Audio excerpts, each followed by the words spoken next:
All right. Now, I haven't really been out here giving no NBA talk or nothing like that. Some of that just because it's hard for me to like try to catch up on the games, watch all these games, like especially like I used to. Like football still going on, so they take a real heavy amount of spotlight on anything on like the channels or the highlights or whatever like that. So until that's probably done, it's going to be a little bit more difficult. So I haven't been able to really be out here, talking about the game or nothing like that, or unless I've been able to catch it, or the OG trade or the Siakam trade. So it is what it is. But I am here to talk about the Terry Rozier trade to Miami, mainly because the Hornets is something I check up on enough periodically, not as much as I have been, but a good amount. I've been on them for a while, and it's not, especially since they transitioned from my boy Kimba to my boy LaMelo. I was like, that's what I've been on. Um, but anyway, okay. So this Terry Rozier trade to Miami, great move for both teams, to be honest. Um, I think it's. I was like, okay, let's just go with the Miami Heat's play of it because I was like, I really will talk about the Hornets more so. But from the Heat, I was like, look, Terry Rozier is a bucket getter. So, and we already know this from the main starting point. I was like, from his time with the Celtics to the time of Charlotte, I was like, he's a bucket getter. I think I think you're trying. I think with Miami, the thing that you're going to want to do is he's going to have to fit into the system, heat culture, whatever you want to call it. So it's like, yes, he's going to have to play defense. Yes, he's going to have to make like smart plays. Not be selfish ball hog. I was like, I don't really like. I was like using those words when it doesn't apply to the situation. But I'm saying, I was like, but that's the easiest way for everybody to understand it. But because I was like, that in Charlotte is not what it's going to be in the Heat. And so that's why I think if anybody's looking at it from that type of view, then I'm like, you're looking at it wrong. I was like, in Charlotte, I'm like, yes, there's more pieces now in Charlotte that can sort of get a bucket, Bridges back, Miller, all that stuff. But he was really the second guy for his like since he got there. He pretty much either had to be the offense or the second guy. So it's like so in that I'm like, you can see the good and the bad from it. Now, I think Spoelstra and all of them will take the bad out of it because you have people that you feel will need the ball more. Hero's going to be creating a lot of offense himself.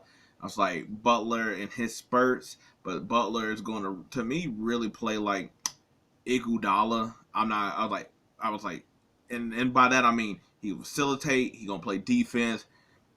Go get rebounds. He gonna do all the dirty work and stuff like that. But he could score. And I was like, Iguodala also could score. People take that away because they just remember the Golden State year. But I was like, Iguodala could score. Now I was like, and to be honest, that's sort of how he kind of Jimmy Butler sort of has a similar skill set of like, yes, he could take threes way better than Iguodala can. But I was like, he's really a mid range kind of guy and going to the basket. So was Iguodala. But I think that's with the right amount of offense, that's what Jimmy Butler wants to do until his time is called or until he has to when it's like, okay, we ain't got nothing else to do. But also Bam, who's up his points per game and stuff like that this year as well too, and being more aggressive. I was like, coming onto the scene, so he, and being a scoring threat as well too. So I think now they got enough people to score. Whereas like last year, it was really making people play out of whether they're probably capable of. Like yes, Caleb Martin can go off on point, but he's not a scorer like that in that type of way. Um, but I was like him playing point. I was like I said, it's not that same big of a deal because you got people like Bam and you got people like Jimmy who can play point. They can facilitate the ball, so you don't need a point guard in that way that you need the team to be orchestrated like that. They got enough people. They do enough ball movement that that he might bring it up, but he ain't about to get people in their sets necessarily. But I think what he's good at, I was like, he's good at getting to the basket. He's good at. I was like, he could get to the basket. I was like, he could shoot the midi and he could shoot 3-point. But he could create his own shot. He could just sit there and wait for the pass as well too. So I think that's why. And I was like, LaMelo's really good at giving the ball out to people and giving the ball in spots and stuff like that. Yes, I was like, and they won't have that point guard like that, but their ball movement and the way the Heat plays, they'll be able to give Terry that same type of like shot.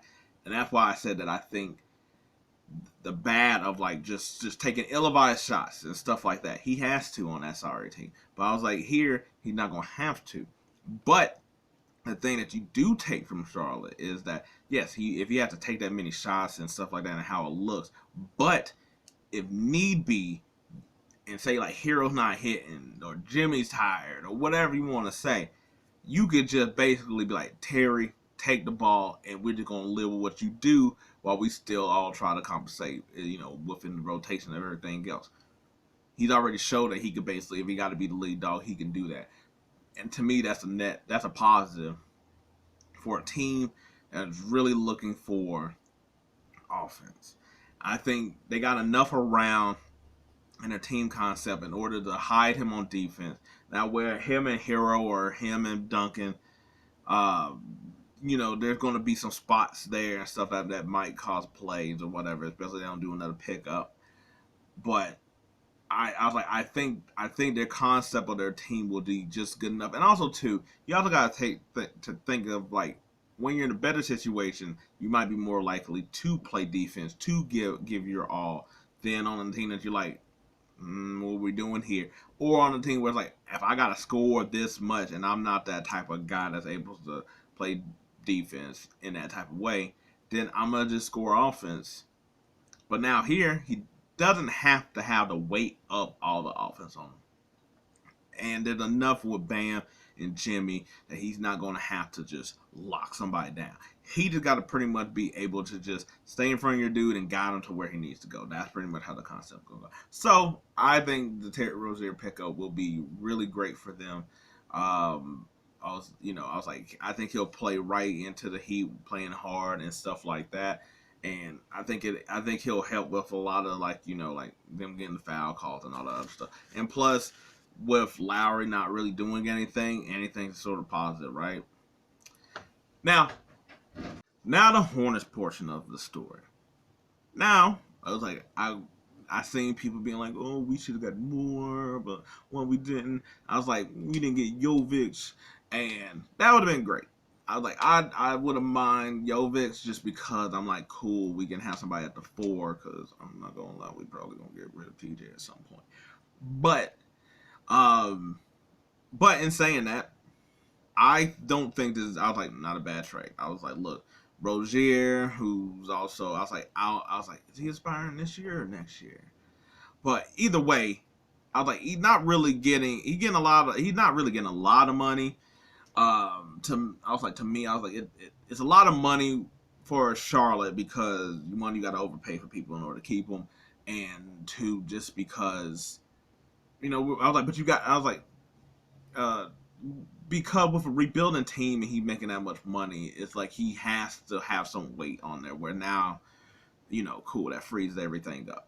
So now I was like, I don't think we needed more, just because I think we're getting into a situation where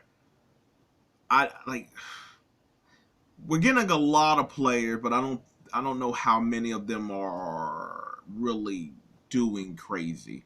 Where we're just sort of being like a lot of redundant at some spots or whatever. I was like, I don't know how. I was like, I'm trying to explain it right. Like, we eventually just like, it's like Malik Monk, Book Knight, Nick Smith Jr. Pretty much what I'm saying. Where it's just like, and I was like, okay, cool. So Malik Monk's gonna go. Book Knight's about to leave. It's like, now we're going to see what we do with Nick Smith Jr. But I think Rozier opens that up for that combo guard spot. That way it's not just, it's like not just LaMelo and Rozier or Brandon Miller playing that spot sometimes. Now it's a little bit more balanced. We get him more playing time, but also too like how we like drafted like I think his name was Nanji or whatever like that at center. When it's like okay, but we had Kai Jones at the time. We had Mark Williams, Nick Richards. So which I was like but anyway, I think this helps out of like one telling everybody people are for sale. We're selling. Take some of our older people off. Kyrie Lowry, expiring contract. We're probably going to buy him out because I doubt anybody wants to trade for him unless we're over here like flipping him for like a bad contract. I was like, that's unfortunate. But we also I feel like now it's like okay, cool.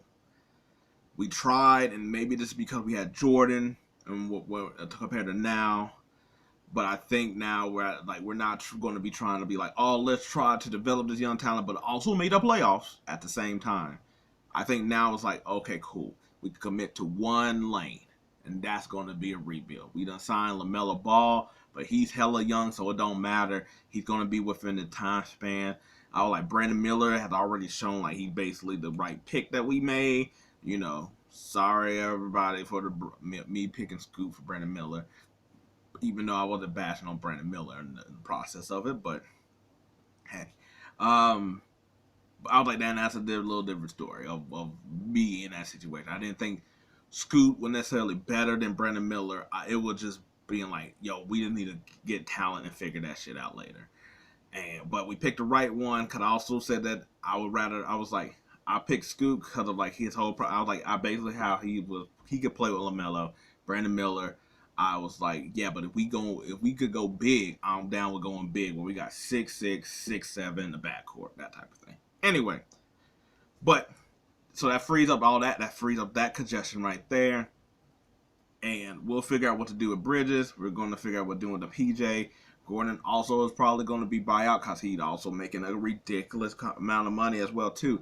So in this, we're saying, hey, we're basically what I think we really sort of need to do is go Oklahoma City Thunder with this, or San Antonio with this. I was like, I don't really like what Portland. I like. Granted, they had to do it all on a win with Dame, but there are so many town. They got a lot of like guards and stuff, and I'm like, that's how I felt we was. I felt like we had so many guards that it's like nobody has the freedom. Yeah, LaMelo's the top dude, and it's Rozier, but then everybody else that we drafted after that didn't have the same freedom they needed to evolve in the situation. But we're sellers, and I think if we get anything back for Lowry or Hayward, I by all means take it, unless it's like a long crazy contract for somebody that's not worth it. If we're just like doing this flip where it's like we just like take another expiring contract but a first round picks attached to it, I'm fine with doing that. I think that's not a bad way to go as well too. Almost like how Oklahoma City was doing. That's what they were doing. They were taking on contracts, but you had to attach a first round pick, and we'll take them. I was like, we either will buy them out or we'll keep them until what they gotta do, or we can rehab them, we'll flip them and stuff like that. I was like, I don't know if we'll be that patient on being like we'll rehabilitate them to flip them, but that's still a way to go. But you at least have three main people. You got Melo, you got Mark Williams, and you got Brandon Miller. Those are your three that we know right now. So everything else is filling holes within that. Yeah, I think we're going to give off PJ. I don't think we're going to give off Bridges. Because I think one, it would take a significant offer that nobody's going to give us for him. That's how I see it. I think because he's on this 1 year deal, and all the stuff that happened last year, I don't think the stuff that happened and that's going to affect maybe like his money per se, but I think there is going to be used against him to change how he gets paid. But no, I like it for the Hornets. I was like, there's some things out there I'm thinking of. I'm like, what we can do. I'm like, because the thing is, I was like, I don't mind getting like young pieces or players of that has shown promise, but it's like, oh, maybe they're stuck on a team or something like that. Sort of like what the Pistons try to do with Marvin Bagley, but that sort of that was a little different just because it's like you don't want to have too many. You don't want to be over here developing players and doing reclamation projects. That's a little bit too difficult. So you don't want to go that way with it. But somebody, I'm like, how, like, like PJ Washington and John Collins, like, how much are they different or similar in a way, or what do they bring? Where it's like, because we could get off PJ more easier than what Atlanta was able to get off John Collins. So to me, that's how I see things. I'm like, okay, are we flipping them just for like nothing, or are we gonna flip them for something worth decent? Like they talk about like the Mavs, and oh, I was like, a Josh Green, Hardy, or one of them like might look good. Like I was like, I also think too that that the other Caleb twin might also be on his way out as well too. But that's sort of my thing of like what like young pieces, but also people we sort of like role players that could maybe develop into something more. Like we'll see, kind of like everybody else is sort of at their speed. Anyway, that is my little trade analysis of everything. Yeah. Tell me what you disagree with, what you agree with. You maybe got more insight on things that I don't know what I'm not privy to. Let me know. I appreciate it either way. If you watch this video, if not, hey, maybe another one will get you. But until then, I'll see you next time.